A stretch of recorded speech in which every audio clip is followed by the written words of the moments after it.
Assalamualaikum warahmatullahi wabarakatuh. Good morning, everyone. It is a pleasure to have Professor Landriault today. He is a Canada Research Chair in Risk Theory from the University of Waterloo, Canada. But before we start, probably we need to see his biography first. His CV is over there, so we can see it. I won't read them, but instead I will read what students said about him and read my professor website. So probably it's more interesting for you to know what students said about you, because this is your student. This is from the student who take ACT SC XI 331. He says that, "Great professor I have ever met. If you love life contingency and loss models, enrolling in his class is the best choice. I love him so much mathematically because I can solid your skills as mentioned above. He usually teach in the spring term, so take his class if possible."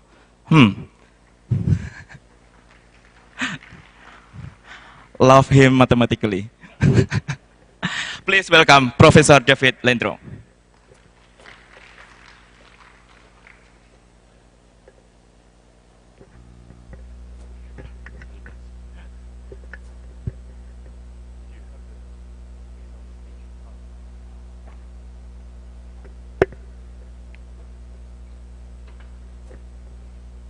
Okay, good morning, everybody. I don't have the habit when I teach to be on the stage, but that's a first for me. I feel even taller right now, so. But it's a real pleasure to be here, and I just wanted to thank the organizing committee for giving me the opportunity to present to you today, and I also want to thank you, the audience, for being here. I mean, it's a long conference. As we all know, it's the fourth and final day of the conference, so I really appreciate you being here and bearing with me as I go through my presentation in a second. I just, given that I'm on the last day, maybe I can relate about my experience over the first 3 days, and I think I really had a good time here. There was a lot of good talks, and did I screw up or no? Okay. Yeah, there were a lot of okay. There was a lot of good talks and everything, and I think for me, as you can probably see from the title of my presentation, I mean, I'm someone that specializes in the field of actuarial science and insurance mathematics, so I really enjoyed the mini symposium that we had on the current issues in actuarial science, because I got to know a little bit better what are the biggest challenges that people on the ground here in Indonesia working in the insurance industry are facing nowadays. So that was truly enlightening for me. So anyway, I just wanted to mention that. Having said that, and maybe I should go and jump into the presentation that I prepared today. So as you can see, the title is mostly related to the analysis of high watermark fee structure and variable annuities. So if you're not very familiar with the insurance industry, variable annuity is one of the big products that are offered by insurers. I was actually reading this morning over breakfast a little bit about it, a historical side of variable annuities. But the first variable annuity product was offered back in 1952. So it was offered for the first time in the U.S. and I believe that if my memory serves me well, I mean I read that over breakfast, but I keep forgetting things now. So there's over 11 trillion US dollars of assets that are being invested in those variable annuity products. So this is, in actuarial science, a big field of research. A lot of people over the years, and I would say over the last 20 years, there's been a lot of activities in terms of pricing and risk managing those products. So the line of work or what I'm going to present today, it's a different variation of a product. This is not a product that is being offered right now in the industry, but it's one that I think would shed some light into maybe overcoming some of the issues that are, or some of the risk management issues that are faced with those variable annuity products. Okay. I really want to acknowledge my co-authors because it would be impossible for me to talk about this particular research piece without their help, because we had a last sprint to finish the paper in order for me to present it. So I have my colleague Bin Lee, also at the University of Waterloo. Don Chen Lee is a former PhD student of mine that is now an assistant professor in the US, and Yuming Wang, which actually Yuming put a lot of thoughts into this presentation as well. So he's a current PhD student in my research team. So just wanted to acknowledge their contributions here.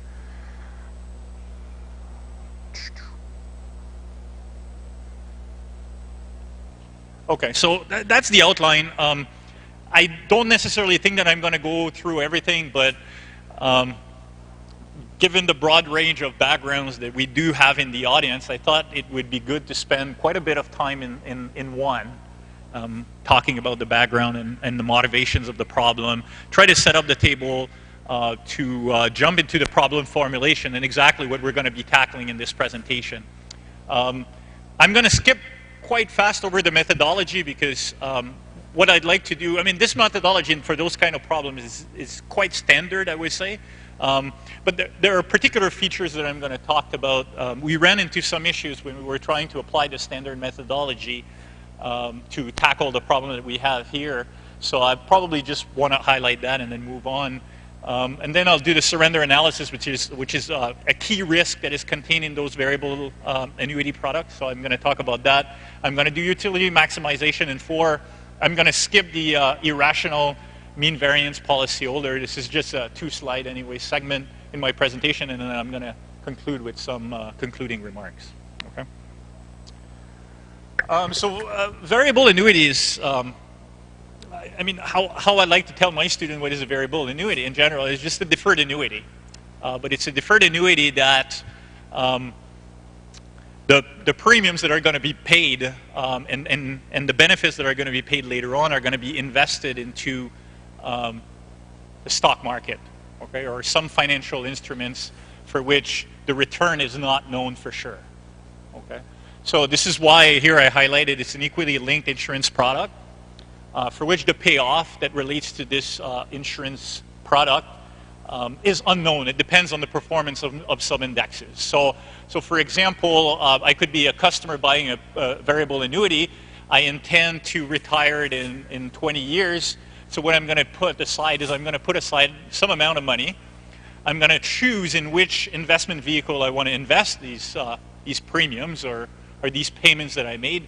And when it's time to retire, then I'm going to have a constant flow of incomes that are going to come to replace the revenues that I'm losing from my day job. Okay, so that's a little bit the idea here. So essentially, what you do, and I'm going to stick with the very simple product here. So I'm going to have an initial purchase of P0, and that's the only time that I'm going to be purchasing the initial the variable annuity. There will only be one payment made here of P0 at time 0. And throughout the accumulation phase of the variable annuity, there's 2 phases in a variable annuity product. There's the accumulation phase, and in second place there is the payout phase. I'm not going to worry about the payout phase in this presentation here. I'm really going to focus the presentation only on the accumulation phase of the variable annuity. So the initial purchase is made. The insurer is turning around and buying an investment product with that. So very typically a mutual fund that has already the percentage in equity, bonds, and so on that is desired by the policyholder. But now the question that I have in mind is, how does that distinguish, what this variable annuity distinguish in terms of me walking into a financial institution like a bank and buying directly from them mutual funds? The biggest difference in those variable annuity products comes from the guarantee parts. Okay, there are some guarantees that are being attached to the policy upon death or upon maturity, that if the performance of the fund is bad, then essentially the guarantee amount is going to kick in and you're going to be promised to not lose more than the initial purchase that you made at time 0. Okay? So there are guarantees that are being offered by the insurer, and of course it comes at a price. The insurer never offers anything for free. So in return for the the guarantees amount that they receive, the policyholder receive from the insurer, there will be some depletion of the fund that will take place. And that comes in form of insurance fee. Okay? And that's really where this insurance fee is, it's really where the fee structure truly matters. Okay? And the very common fee structure that we have in the industry is a common fee structure, is the constant fee structure. So essentially, your investment account that I denoted as mutual fund here is going to be depleted at a constant rate of C over time. Okay? But there's other variations that have been proposed to this model. So let me jump just to, as an illustration, to the guaranteed portion of it. So at time zero, obviously, your investment was P0.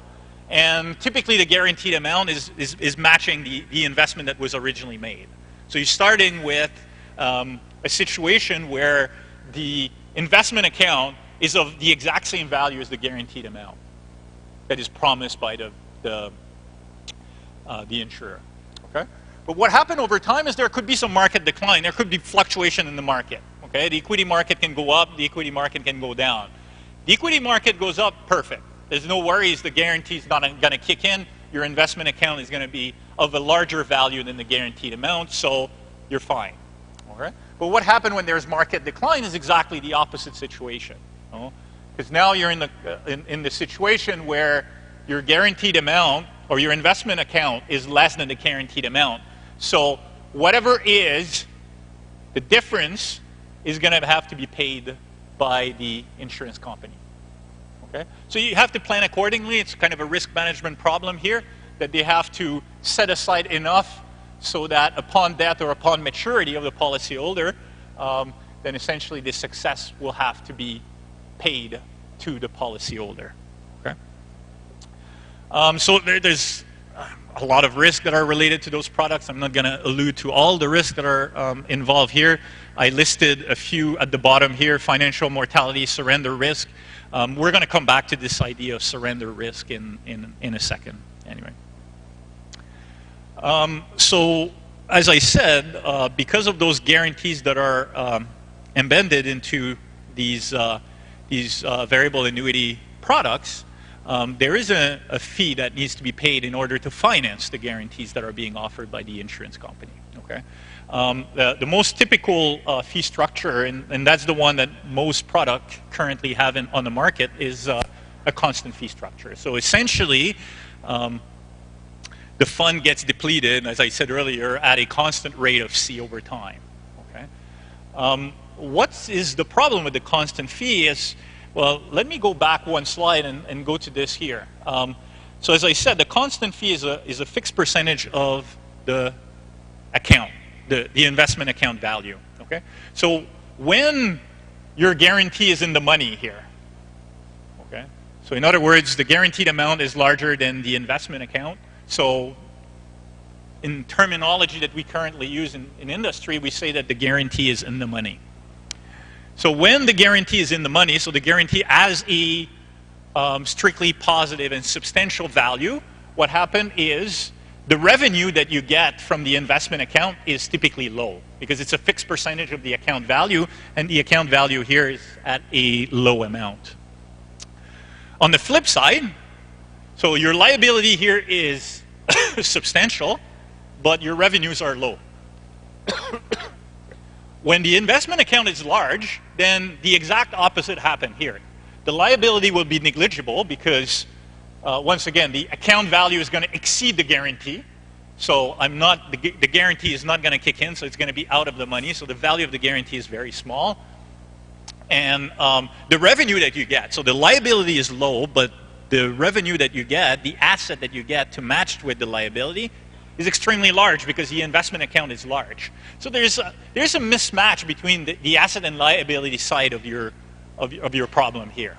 Okay, and there's been attempts in the industry or in the academic literature to find a better way to structure this fee structure such that this imbalance between the asset and the liability is mitigate it or eliminate it. Like preferably, it would be nice to eliminate it. It's going to be a challenge to do so. But if we can mitigate at least this asset liability mismatch, then that would be easier to manage those policies. Okay. So there is there was three ways that have been suggested in the literature to consider those fee structures. I'm not going to go through all of them. I think I want to highlight just the second one here, which is the one that I'm going to borrow for the rest of the presentation. I'm going to talk about state-dependent fee structure. So what is a state-dependent fee structure? It's not a constant fee structure.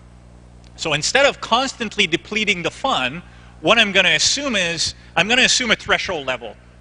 And I'm going to say that if the fund value is above the threshold level, I'm not going to deplete the fund whatsoever. And the rationale for that is my guarantee is out of the money. It's worth a minimal value. And in that case, the asset that I should receive to match this liability should be practically zero. And I take the extreme case that I'm forcing that to be zero. But what's going to change is now below this threshold value, when the fund is of an amount less than the threshold value, then I'm going to be charging less. I'm going to be charging more than the rate that I was charging under the constant fee structure. Okay, so and that the spirit of charging less under this threshold value is the idea that your liability is quite important. In that case, the guarantee is really in the money, so it has a non-negligible value. And as a result of that, you should back that with having assets that are also substantial by increasing this depletion rate of the investment account. Okay, so that's one attempt that was done. So the main goal in this presentation, and I'm going to skip most of the math because I think you're going to be bored if I go through all of them. I'll really highlight the results here more than just the mathematics that we use to to obtain those results. Is I want to take the state-dependent fee structure, but on top of that, I want to superimpose to it a high watermark fee structure. And high watermark fee structure has been already used not in variable annuity context, but in hedge fund context. So in fact, this high watermark fee structure is not new in areas connected to actuarial science, but to the best of our knowledge is the first application that we've seen in context directly of relevance in actuarial science. Okay. So we're going to superimpose this high watermark fee structure. So you might wonder, what is that high watermark fee structure? So this high watermark fee structure is going to be a depletion rate of the fund only when your process is at its running maximum. So when I have a lot of good performance in my financial indexes, so if my account value is increasing significantly and I reach a new running maximum, then only in those times will I deplete the fund at a rate that I will call alpha in one of the future slides I'm going to be presenting. Okay? So it's a combination of both. So I'm going to have the state-dependent fee structure when the fund is really low because the guaranteed is in the money and I need assets to be able to back this liability. But also when I get a good performance in my investment account, what I want to do is be able to draw some money in those instances to be able to also fund the guarantees. Okay. I already alluded to the fact that it's been used in hedge funds. So here is some three pieces in the literature that already discussed this application of high watermark fee, but in a hedge fund context. Which I mean, just for your information, this high watermark fee structure is the way that the compensation for the hedge fund managers are being calculated nowadays. Okay, so that's why it gives us the idea of maybe applying that in this context here. So the contract that we're going to look at is as simple a contract of variable annuities as you can find. Okay, so it's going to be a contract with the following features. So we're going to consider a maturity of T years. I think in the numerical examples that I'm going to be presenting, T will be 25 years. The policyholder will pay only a single premium at time zero upfront of an amount P. And the entire premium is going to be funded into this investment account. It's going to accumulate with interest or return, depending on which vehicle do you use for your investment purposes. Okay, and it can be a combination of both. I can go 40 equity, 60 bonds, or I can change the composition of that portfolio over time. The guaranteed amount that I'm going to consider is this one here. So the guaranteed amount G. It's essentially, because the numerical example that I'm going to consider, this small g is going to be 0. So I'm assuming that no matter what happened to your investment account, you're never going to lose the initial investment that you made at time 0. Okay, so that's the idea here. The guarantee will be applied to the two causes of decrements that are death and maturity benefits. So that is why you see them here. The death benefit payable at time t is going to be the maximum between the account value and the guaranteed amount. And the same thing is going to appear if you reach the maturity, the 25 years of your variable annuity. It's going to be the maximum between those two amounts. Okay? There's also the possibility for the policyholder to surrender. And if there's a surrender, there's a surrender risk. And that's totally at the discretion of the policyholder to surrender the policy when it's optimal for the policyholder to do so. And we're going to be discussing that in a second. Typically that happens when what you pay to maintain the policy in place is not worth enough based on the values of the guarantees that you have in the contract. If that ever happens, then it's probably the indication that the policyholder should walk away and just surrender the policy. Okay? But given that that's at the full discretion of the policyholder, what we're going to see is we're going to use optimal stopping theory here to be able to solve this problem. Okay. And I think that's what we do in the next following slide. So we work on a nice probability space that we have all the nice properties that we can do the analysis. It's important to specify that we work with this Q.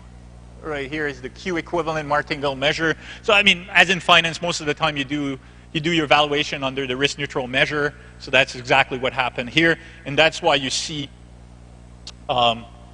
the risk-free interest rate R here that is being the drift of the fund values, because we change the measure. We don't work under the physical measure, but we work under the risk neutral probability measure. And the three fee structures that I'm going to be looking at over the following few slides are going to be presented here.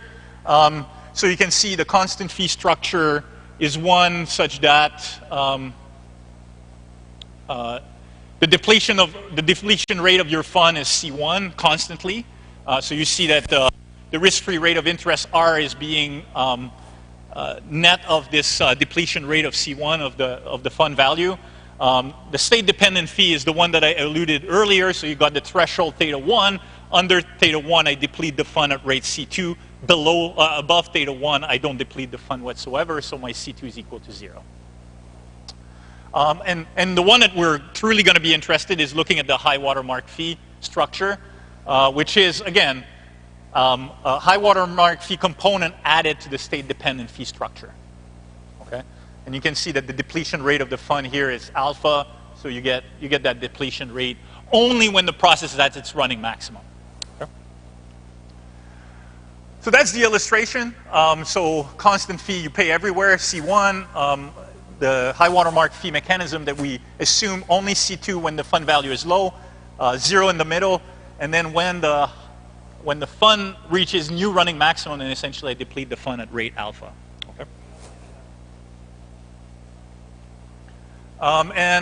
Mortality is device-deferrable, so we don't worry about that.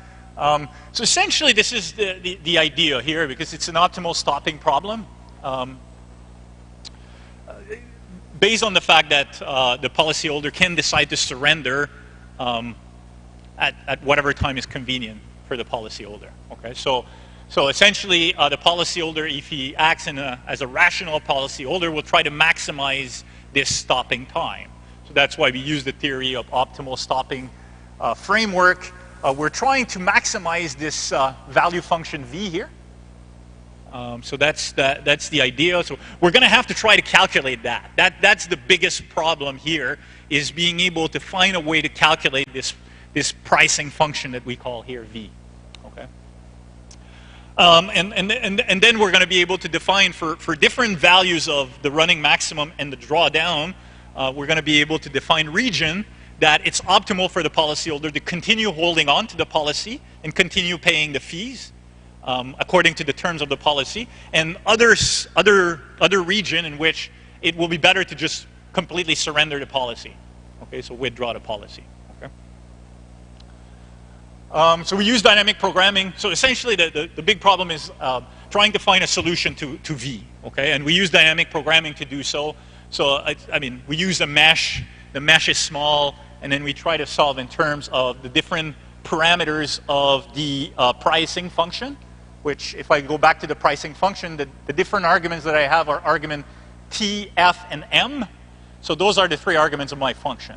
Okay, so I'm going to try to define, you know, a mesh that will allow me to find a solution to that function in terms of all three arguments. And what we get, maybe I can jump to the results. Well, maybe before I jump to the result and present you with the regions where it's optimal to surrender, region that is optimal to hold on to your policy, and so on. We need to calibrate all three fee structures, okay? And the way that we decided to calibrate them is by using a fair fee structure. So essentially, we're setting up the policy such that the value of the policy at time zero is equal to the initial investment. And we try to solve for the constant such that this is the case. So if I look at the constant fee structure, where C1 is the constant rate at which the fund gets depleted, we see that the funds get depleted at a rate of 1.58%.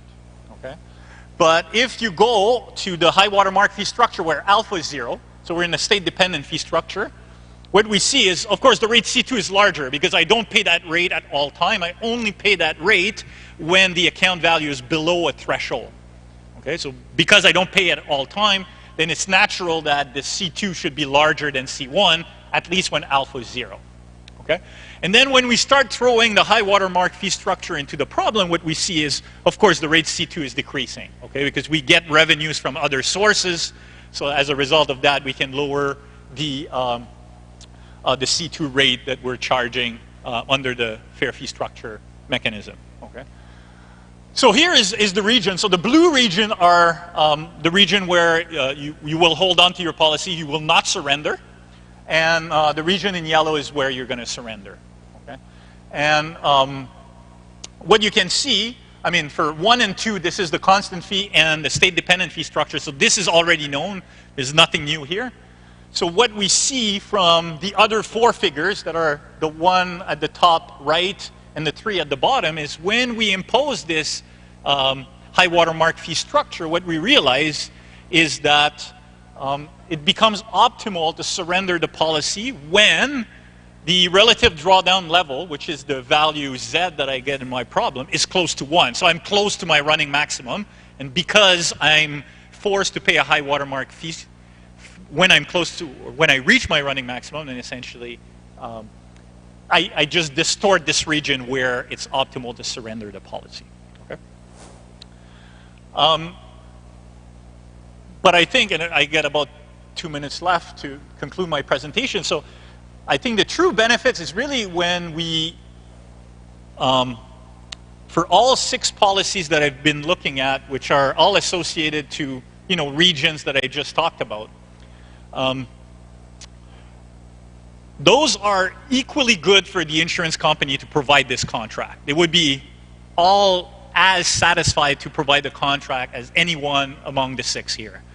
So from a policyholder standpoint that uses a particular concave utility function, you might wonder, is there one of the 6 contract that is more beneficial for the policyholder? And it turns out that if you do a utility analysis rather than a value analysis like we did prior, the results are quite concluding here. And I highlighted the result in yellow because for all 6 fee structures that I looked at before, what I come to realize is that the utility is always, of the policyholder, is always maximized in the context where the high watermark fee is the largest in the policy. So it seems to be in agreement with our intuition that the high watermark fee structure seems to be a good fee structure to implement in the context of those variable annuity products. Okay? Because it's a win-win from both the policyholder as well as the insurer to be able to issue those policies containing a high watermark fee structure. So yeah, let me jump to the conclusion, and I think I'll be pretty much on time here. So the main conclusion is really the first point here, is that by considering something that is not currently being offered in the market, there's no high watermark fee structure that is being offered in variable annuity contract. But it turns out that there seems to be some values in possibly considering incorporating this feature into insurance policies. From the insurer standpoint, there doesn't seem to be any harm in including a high watermark fee structure in the contract, because they can still charge a price that is the fair price to issue the policy. But from the policyholder standpoint, it appears that incorporating a high watermark fee structure is beneficial in order to maximize their terminal utilities at the end of the contract. Okay? So that's probably the biggest takeaway of the presentation today. So I hope you enjoy the presentation, and I'll be happy to answer any question you may have in relation to the work that I presented today. Thank you.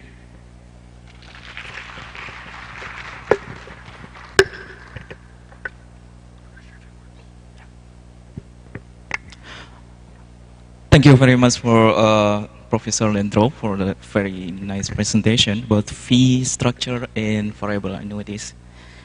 It is quite popular now. It's like going popular now in Indonesia, and some companies, they start to offer variable annuities here in Indonesia.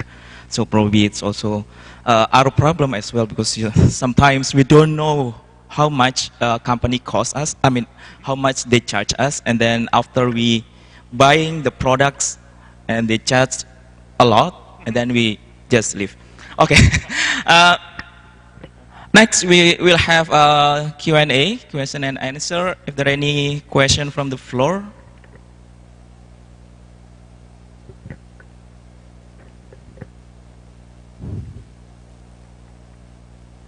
Okay, still quiet there. Okay, probably I have one question. Is there any possibility to because the fee structure is actually like continuous fee structure. You have to pay continuously or periodically. Is there any way to probably for maybe for pension plan or something, they want to get one-time fees, and how we can apply this in this structure? Yeah, that's a very interesting question. In general, I think, I mean, from a practical standpoint, I think having a discrete fee structure would make more sense than depleting the fund continuously, because this is not something that is realistic in practice. I think this assumption of having a continuous rate of depletion is more from calculation purposes. Because, I mean, typically what we dictate is that the underlying asset behaves like a geometric Brownian motion.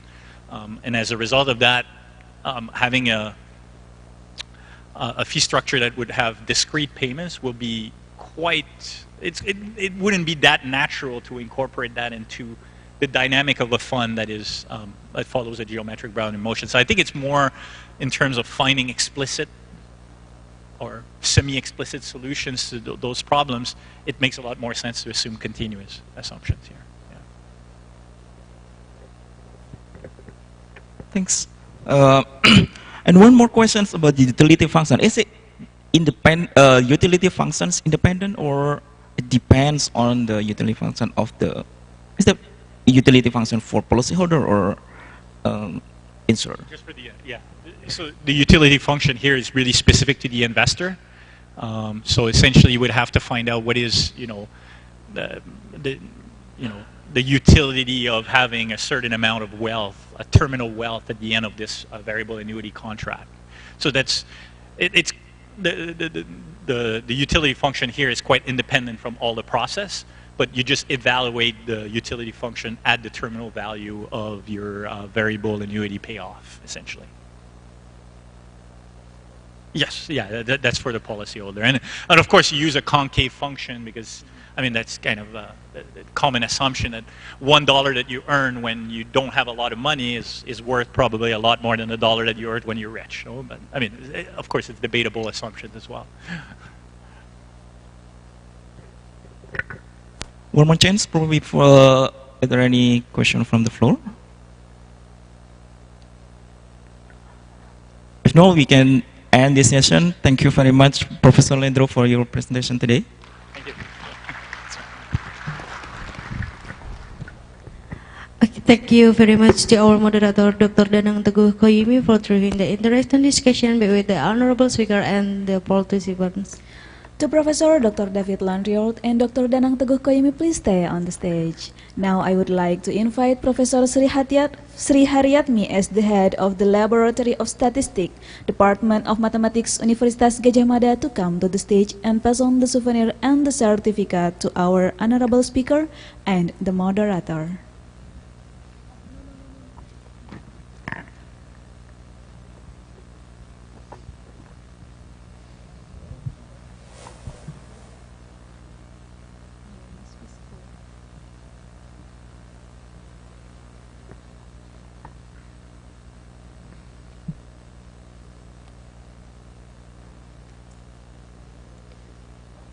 Please give a big applause to our speaker.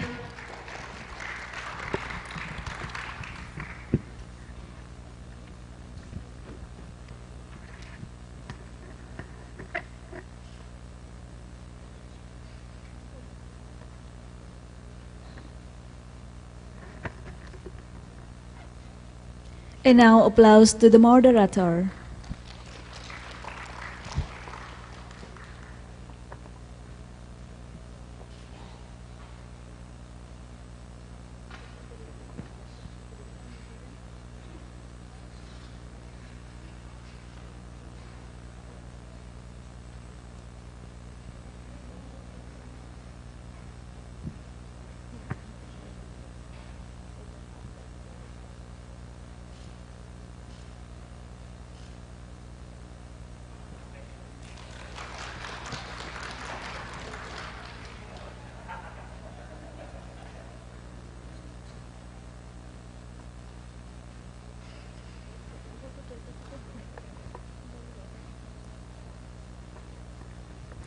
Thank you very much, Professor Dr. David Landriault and Dr. Danang Teguh Koyimi. It's indeed a hot topic, and that was a great presentation.